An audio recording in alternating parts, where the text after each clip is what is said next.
Hey guys, welcome to my new series called From My Memory, where I will be talking about a specific person from my past and telling you some memories about them and just why they stick out to me. And I don't know, it's the beginning stages of working on my autobiography, which probably won't be a thing until I'm older, but at least I'll be tapping into my memories in the meantime to be able to do that when the time comes. So the first person, episode 1 in From My Memory, is Brandon Hurst. I don't know why this dude always sticks out when I start thinking about starting the series. He's just one of the first names that comes to mind all the time. And I have a theory that it's like because I knew him for just the right amount of time to where like I didn't know him really well, but it wasn't like just an acquaintance.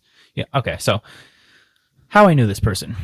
I worked with him for, well, it must have been maybe 6 months. I think it was more like 4, but I haven't mapped out the exact timeline. When I write my autobiography, perhaps I will. But for now, 4 to 6 months, somewhere in there. It wasn't long. It wasn't 2 days either.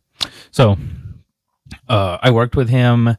I was part of the cleanup crew. I was the cleanup crew because they fired the other people that they hired with me and said, yeah, he does a good enough job. We'll just keep just him.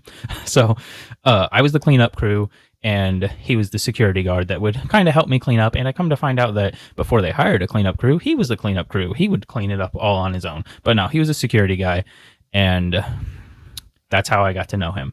I didn't get to know him real well, but I'm just going to share a couple memories. And there's a bunch of other little things I remember, but I hardly remember them. It's mainly just a couple memories. So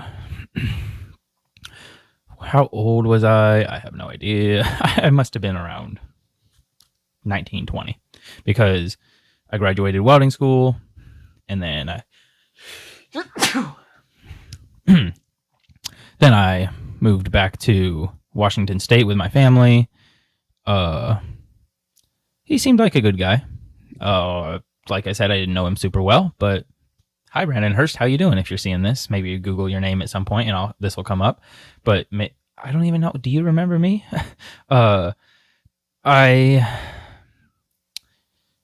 Okay, should I just jump to the memories? Because if I don't jump to the memories, then this whole video will become my story about moving back to Washington State and how I got the job there. Like, we're trying to focus down on Brandon Hurst. All right, so Columbia Cedar.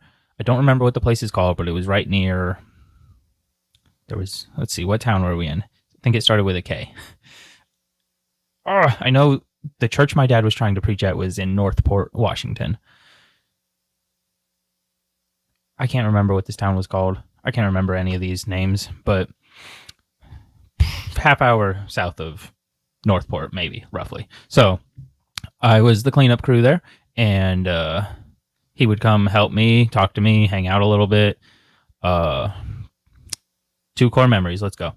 One was he was helping me one night, and for some reason, how did I get to this? I don't know. This was like...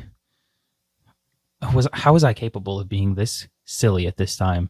Like, I could see myself saying some weird stuff now, even though I kind of have a little better of understanding now about why it wouldn't work. But back then, I said to him, you know how I think we were talking about his car, which is also part of the other core memory. But I think we were talking about his car, and then somehow I was like, you should put a cold air intake in your car. And then I was like, oh, you know what? I have a weird thought. If putting a cold air intake in your car makes it faster, even if it's just a little bit faster, it's like, isn't that like, couldn't you do that infinite amount of times and make your car infinitely powerful by just putting more cold air intakes in your car? So you've got the one cold air intake and boom, more horsepower. Then throw in another one. Boom, more horsepower. And then somehow we kind of talked about, like, you open someone's engine, someone's hood, and all you see is just like one big cold air intake. I don't know. That memory sticks out. And then the other one is kind of also about popping a hood because so he used to drive like a old Hyundai. Everyone always reprimands me for saying that wrong. I used to say Hyundai.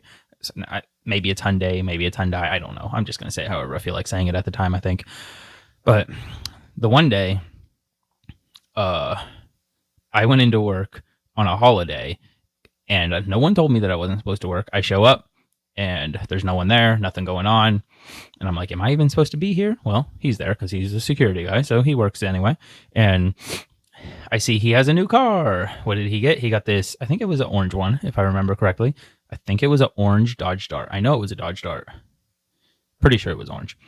And he's talking about how his engine went, and I'm like, oh, really? So you're getting a new car? And he's like, yeah, I got one right there. I was like, oh, wow, that's cool. And we just kind of chatted about how he needed a new car and got one. It's not near as exciting as a giant cold air intake, but those are the two memories that really stick out to me about him.